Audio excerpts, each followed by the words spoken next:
we're back in the car on a Thursday in June like we never left. Welcome to the Confessions of a Not So Dangerous Mind podcast. I'd like to thank you all for spending some of your Thursday late afternoon into early evening here with me in New York. But once again, we're going to skip past all that promotional jazz and get right to the guts of the episode. Well, we have movie anniversaries, and we also have what I love as a historian, as a New York University cinema studies graduate.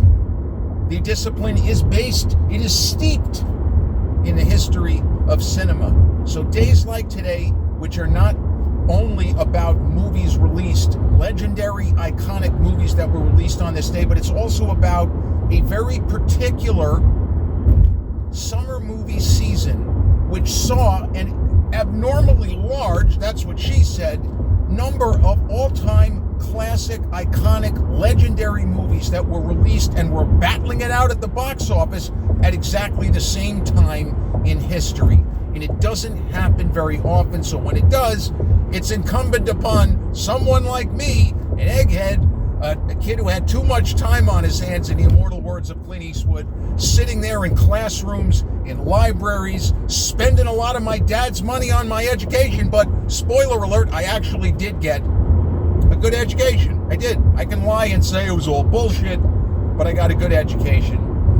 And on this day, June 25th, 1982, two of the four big-time, legendary science fiction films released in the summer of 1982, a full 50% of the four opened in theaters. And the two films, which it's just incredible that these two movies came out the same day, Ridley Scott's Blade Runner, which I believe is the greatest science fiction film ever made. You want to do 1 and 1A with Stanley Kubrick's A Clockwork Orange? You're more than welcome. And John Carpenter's The Thing also was released June 25th, 1982. Now that's absurd. And the even crazier thing is, neither of those movies were box office hits. In fact, they were both disappointments of varying degrees. John Carpenter's The Thing just didn't catch on with audiences. The budget was somewhere between like 15 and 17 with the marketing as well.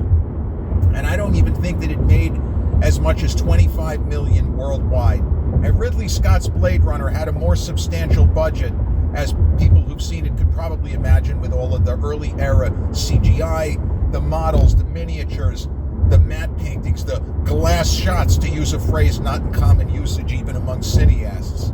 But Blade Runner cost somewhere between 30 and 40, and maybe it barely made 50 million, when you take into account overseas tallies. But I'm not even sure. I've seen 47, I've seen 51. So those movies were not hits.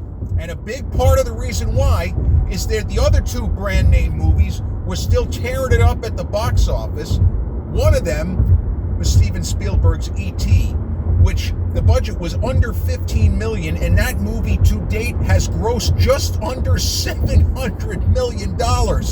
I mean, are you fucking kidding me? 700 million. Now, there have been re-releases, but it was the biggest box office hit of 1982, and a film that is well remembered by history, a film that even cynical, hardcore, I hate everything Pauline Kael. There are many that consider her to be the best film critic ever. No, thank you. No, thank you. The answer to that question, and the only acceptable answer, is Roger Ebert. He was a way better critic than Pauline Kael, who hated 90% of what she saw. That being said, Pauline Kael was a Spielberg guy. She was a Brian De Palma guy. She loved Scorsese, and she thought Coppola and Lucas were okay. But she said that Steven Spielberg's E.T. was easily the most moving science fiction film ever made on Earth. And it's because she said it that way, that it was a film about an alien. It's probably the best review that she ever filed. She actually, something that didn't happen often, fell right into line with the mainstream media, with the Roger Eberts, with the David Denbys, with the Gene Siskel's, and with the Roger Eberts. Everybody hit the ceiling when E.T. came out. Reviews were through the roof, and the audiences loved it too. That was not a critics movie. You know, I love Spielberg, but there were plenty of people when Close Encounters came out in 76. The critics loved it, and there were a lot of people who went to see it and basically left the theater saying, what the fuck just happened? What happened? Does he go off with the aliens? Was he an alien? You know, you start going down all kinds of rabbit holes with movies like that. But E.T. opened.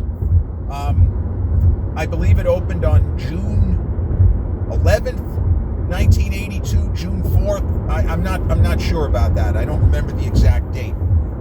But the other big science fiction film that was still in theaters and doing great on June 25th, 1982, as Blade Runner and The Thing hit the multiplexes, the single best Star Trek movie of all the Star Trek movies, and a film that's so good it rivals, if it doesn't rival episodes 4 and 5 of Star Wars. I believe that Star Trek II, The Wrath of Khan, is as good as at least a few of the, original, let's call them the original 6 Star Wars movies. It is an incredible film. It has humor, it has heart, it has some really cool science fiction ideas with the Genesis device.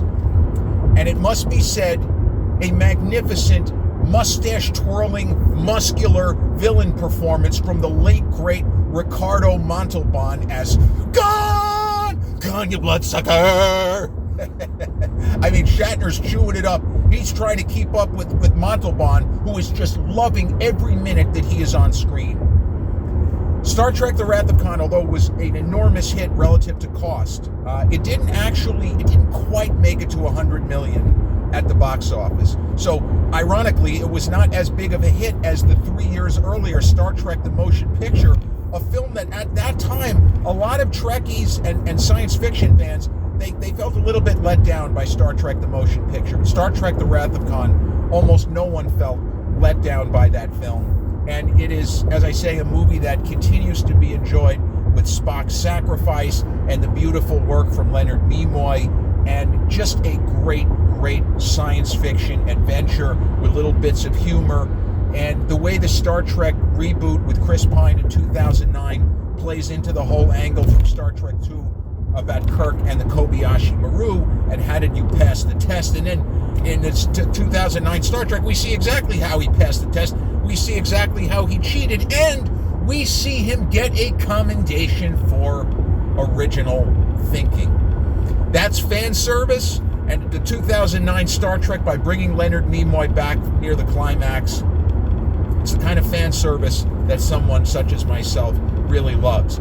But the answer to the question, at least partial answers to the question, why did The Thing miss with audiences? Why did Blade Runner miss with audiences? Now, Blade Runner is very intellectual sci-fi. I do believe there was a little bit of the market not being read correctly by the producers. Ridley made the movie he was going to make. He gave the studio what they asked for. This was not one of those where he went renegade, or, Warner Brothers screaming at Martin Scorsese when they thought Goodfellas was a disaster. Marty, what the fuck did you do with our money? What are you doing? Are you back on draw? Whatever they were saying to him.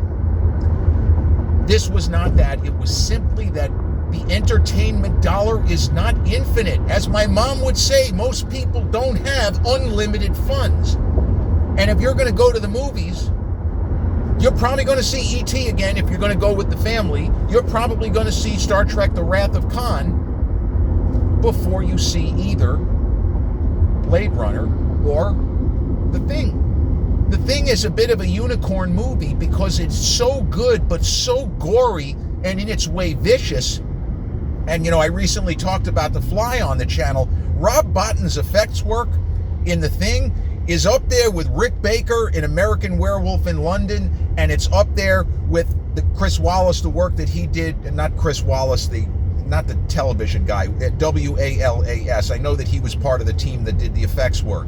And then you look at, the Alien Queen in 86, but the work in The Thing, the practical effects work, the way they were able to do it, it's just jaw-dropping. I know that Rob Bottin, I knew someone who actually worked with Rob Bottin. That guy is on the exalted level of great, special effects people. You want to talk Stan Winston and Phil Tippett, and obviously James Cameron's Digital Domain and Industrial Light and Magic, and all of the great, special effects wizards, people who do some of the work in a computer and sometimes model work a la Stan Winston. But that's why I believe Blade Runner and The Thing underperformed, because there just wasn't enough. There's not enough time. People work, whether it's now, whether it's then, and they went to see E.T. and Star Trek: The Wrath of Khan, and it wasn't really until home video and cable that, in this instance, more so Blade Runner than The Thing. The Thing was always gonna, it had the audience immediately of the kind of niche horror. Like, if you're a horror film fan, not a science fiction fan, you were gonna go see The Thing. And so it picked up steam very quickly. With Blade Runner, it was a little bit different, because there were people, it almost had a cult following from the first. There were people who saw it multiple times in theaters. I know of certain people who did. There were people immediately calling the theatrical cut, with Harrison Ford's sort of half-assed voiceover, if you want to put it that way. But there were people who already hit the ceiling with Blade Runner and had it among, the greatest science fiction films ever made, certainly of the sound era, which was a little over 50 years old in the summer of 1982. But Blade Runner found its niche on HBO, on Cinemax, on Betamax, the kind of early era before VCRs, and ultimately on home video. And it didn't take that long. By about 1985, maybe into 86, it already was acknowledged, no, they missed the boat.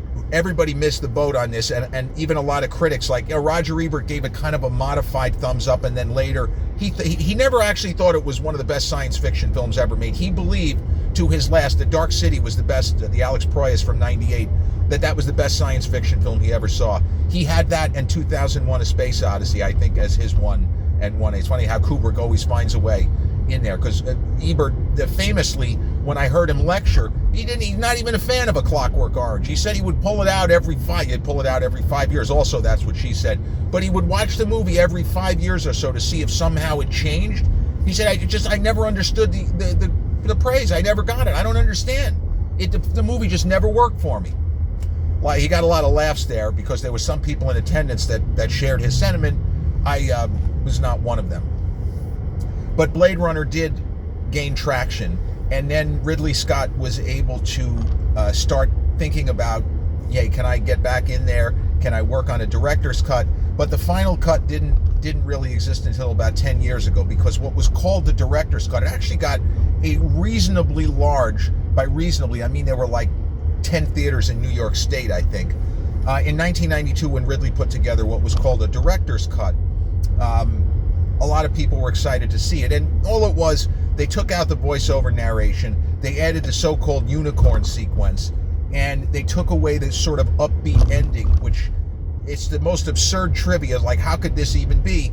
There were shots of the countryside in the theatrical version, as, spoiler alert, Harrison Ford's Rick Deckard and Rachel make their getaway, I guess that's what we're supposed to believe, and he stole shots, unused footage from Stanley Kubrick's The Shining. If you wondered why they kind of look a little bit, doesn't this look like some of the stuff at the beginning of The Shining? Yeah, exactly. But it took decades for The Thing to gain the widespread appreciation that The Thing was not this sort of niche, bonkers horror sci-fi mix, but that this is a genuinely great film. And there are plenty of people that will put this and say this is the best movie that John Carpenter ever made. And I do appreciate that in the case of John Carpenter, that he could make such a sort of negative movie as The Thing, where it's just creeping you the hell out, the alien is malevolent, whatever you want to say, and then 2 years later in Starman, he makes a movie about a really sweet romance road movie about an almost entirely benevolent alien and a benevolent alien race. It showed that Carpenter may have been very focused, and he had a lot of different thoughts about aliens as he did They Live in the late 80s. That's kind of like a paranoia, that's ultimate paranoia film, and people watching it now saying, this was dystopian for 1988, but they got a lot of stuff right. This is kind of fucked up how many different things this movie seems to get correct. But there were people that were saying that in '88. It says, this doesn't even feel like science fiction. So, almost 40 years ago, they're like, yeah, this feels like a documentary. That's the best praise you could go to a science fiction about a dystopian future. Say that it doesn't. It plays like a documentary.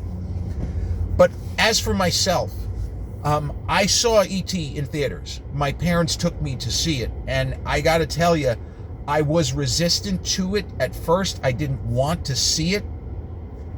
A little bit like with Chariots of Fire the previous fall, where they dragged me almost kicking and screaming and became my favorite movie. It's not much to say for a 7-year-old kiddo. It's my favorite movie. It's not like you got a lot of choices at that age. But Chariots of Fire I still consider to be my favorite movie to this day. And I wasn't as angry. I didn't want to see E.T. There was something else playing. Maybe it was Star Trek The Wrath of Khan that I wanted to go to. I don't really remember that part of it, but I remember loving E.T. And I was shocked. Yes, I was a little boy. I was 8 years old, but I was shocked at how much I enjoyed it. I was not expecting to like it as much as I did, and that had to have been, I don't think that I had seen Raiders of the Lost Ark yet. And a little kind of side story, Raiders of the Lost Ark was rated R, as many of you know.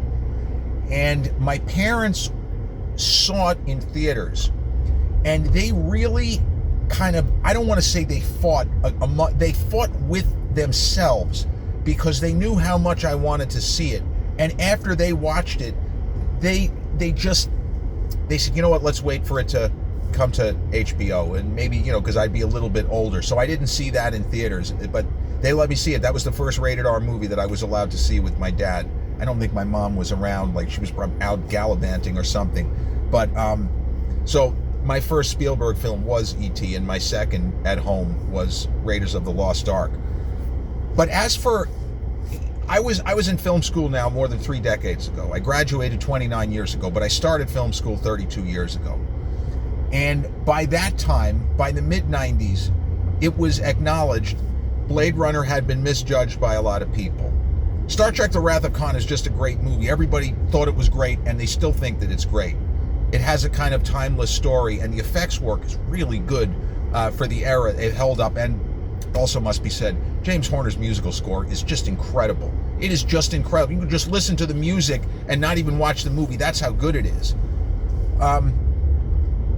But there is and was always the idea that Hollywood, for all of the nonsense, for all of the glad-handing, and all of the times that they get shit wrong, you can't control what audiences go to see at what time. There's just no way to predict. You can predict, but there's no way to guarantee, would be a better way to put it. But that was a time where a large number of very talented, intelligent people with great ideas in Ridley Scott, in John Carpenter, in Steven Spielberg, in Nick Meyer, who was pretty much the point man on Star Trek The Wrath of Khan, and Gene Roddenberry, although he got kind of a credit, I don't know if he even got a story by credit. Gene Roddenberry was more or less frozen out of that process, which is very unusual, because Roddenberry was a little bit of a funny guy, Roddenberry, but Roddenberry was a head in the clouds guy in real life. He had to have been autistic. I'm sorry, there's no way that he wasn't. He had to have been. But, somebody like me wasn't diagnosed, quote unquote, because I never was. I doubt that somebody said, yeah, Roddenberry's on this. There was no autism spectrum. I mean, Gene Roddenberry's been gone since 1991. But Roddenberry was somebody who people respected how smart and how much of a hard worker he was. But there was an idea that they could have gotten more out of the first film. And the sense at the studio level, let's see if we can marginalize Gene. Let's see how much we can push without really pissing this guy off, because that's really not going to work. But Roddenberry liked Harve Bennett and Nick Meyer were the key people on that production. And Nicholas Meyer, I believe, was credited as director. And obviously he did a marvelous job getting everything together. And when you're making a movie and you have to have the first unit shoot multiple lines of action, obviously you're not shooting at the same time. It's kind of an undersold major component of studio filmmaking. Because you think about it, there's a lot of moments in the film where it's Ricardo Montalban and his group of people. And then there are moments where it's Paul Winfield, right? And the Reliant and them. And then you have the Enterprise. And then you have the story that's going on at the space station. There's a lot of different setups where the first unit has to be there. That's not easy to do. It's not easy to keep everything square in your head. Like, how are we going to shoot this? What are we going to do? What can we do in sequence? What do we have to do out of sequence? We managed to balance it all and work beautifully. And I don't know if Meyer was back for Star Trek 3. I think, did Nimoy direct? I know Nimoy directed Star Trek 4. I shouldn't say I know that. I'm pretty sure he directed Star Trek 4, The Voyage Home. That's another kind of fan favorite of the series. But it was a time. And it is unfortunate that Blade Runner and The Thing were considered disappointments. They were only really disappointments, that certain critics missed it, and that they were not successful at the box office. Really not even close to being hits at the time. But the studio, in the case of Blade Runner with Warner Brothers, they made a lot of money on the ancillary sales, selling the VHS tapes when it hit the market. It sold very well, and The Thing sold very well. It's not like the movies were bombs. It's just, given the quality and the fact that there for sure was an audience, there just wasn't enough of an audience. And I guess that's all I really wanted to say. The kind of unconventional, crazy, stacked science fiction summer. I mean, another movie from that summer, if you want to call it Sci-Fi, Tron, that came out in July. Many people would call that sci-fi, but that to me is more about the idea of computers and technology possibly taking over. I guess you could consider that science fiction. Tron also was not as big a hit as expected, for probably the same reasons, although I didn't actually study that specifically to say, well, was it E.T. or whatever, because E.T. was number 1 and number 2 at the box office, I think, for at least 8 weeks. And I also don't know if there were any weekends, I'm going to assume there were, where those big 4 movies were in the top 10 at the box office. But what a time to be a fan of science fiction, and what an amazing sequence that would have those 4 movies all released within a 3-week range. That is unbelievable. So I'll leave you with that. I hope you have a great rest of your Thursday, and I will see you all again real soon. And I guess we'll close with live long and prosper. Peace.